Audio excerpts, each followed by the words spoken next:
ఓం శ్రీ మహాగణాధిపతయే నమః.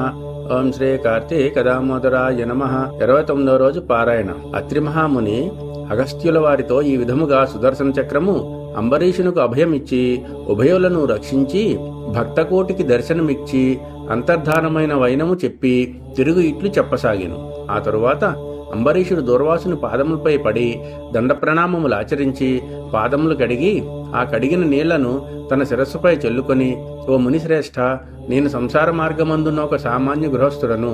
నా శక్తి కొలది నేను శ్రీమన్నారాయణుని సేవింతును. ద్వాదశీ వ్రతం చేసుకొనుచు ప్రజలకు ఎట్టికీడు కలగకుండా ధర్మవర్తనుడై రాజ్యం పాలించుచున్నాను. నా వలన మీకు సంభవించిన కష్టములకు నన్ను మన్నింపుడు.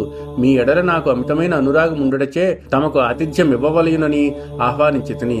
కావున నా ఆతిథ్యమును స్వీకరించి నన్నును నా వంశమును పావనము చేసి కృతార్థుని చేయుము. మీరు దయార్థ హృదయులు. ప్రథమ కోపంతో నన్ను శపించినను మరల నా గృహమునకు విచ్చేసిరి. నేను ధన్యుడనైతిని. మీ రాక వలన శ్రీ మహావిష్ణువు యొక్క సుదర్శనమును చూచు భాగ్యము నాకు కలిగినది. అందులకు నేను మీ ఉపకారమును మరువలేకున్నాను. మహానుభావ, నా మనసు సంతోషముచే మిమ్ము ఎట్లు స్తుతింపవలీనో నా నోట పలుకులు రాకున్నవి. నా కండ్ల వెంట వచ్చు ఆనంద భాష్మములతో తమ పాదములు కడుగుచున్నాను. తమకు ఎంత సేవ చేసినను ఇంకనూ రుణపడి ఉండును. కావున ఓ పుణ్యపురుష, నాకు మరల నరజన్మ రాకుండా ఉండేటట్లును సదా మీ బోటి మునిశ్రేష్ఠుల యందును ఆ శ్రీమన్నారాయణుని యందును మనస్సు గలవాడనై ఉండునట్లు నన్ను ఆశీర్వదించుడని ప్రార్థించి సహపంక్తి భోజనంకు దయచేయమని ఆహ్వానించెను.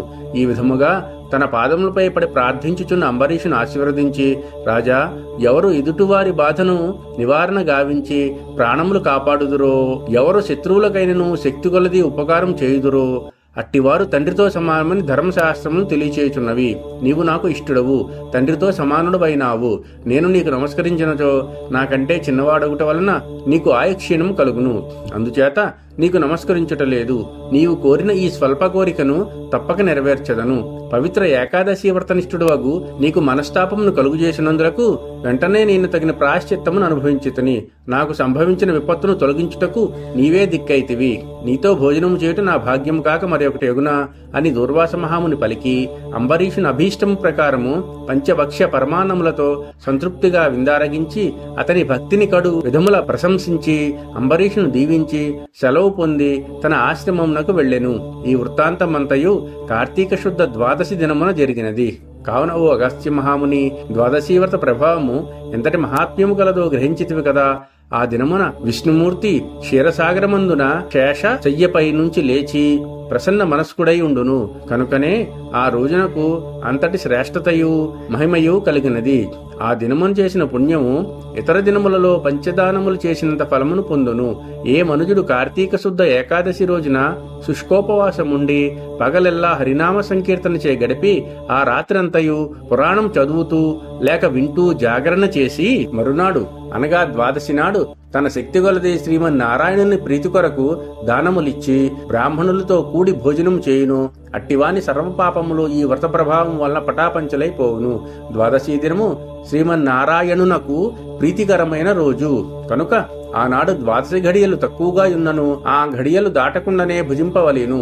ఎవరికైతే వైకుంఠంలో స్థిర నివాసం ఏర్పరచుకుని ఉండాలని కోరిక ఉండునో అట్టివారు ఏకాదశి వ్రతము ద్వాదశీ వ్రతము రెండునూ చేయవలెను. ఏ ఒక్కటియూ విడువకూడదు. శ్రీహరికి ప్రీతికరము కార్తీక శుద్ధ ద్వాదశి అన్ని విధములా శ్రేయస్కరమైనది. దాని ఫలితం గురించి ఎంతమాత్రమూ సంశయింపకూడదు. మర్రి చెట్టు విత్తనం చాలా చిన్నది అయినను అదే గొప్ప వృక్షమైన విధముగా కార్తీక మాసములో నియమానుసారముగా చేసిన ఏ కొంచెము పుణ్యమైనను అది అవసాన కాలమున యమదూతల పాలు కానీయక కాపాడును. అందుకే ఈ కార్తీక మాస వ్రతం చేసి దేవతలే కాక సమస్త మానవులను తరించిరి. ఈ కథ ఎవరు చదివినను లేక వినినను సకల ఐశ్వర్యములు సిద్ధించి సంతాన ప్రాప్తి కూడా కలుగుతుంది అని అత్రి మహాముని అగస్త్యునకు బోధించిరి. 29వ రోజు పారాయణ సమాప్తము. ఓం నమః శివాయ.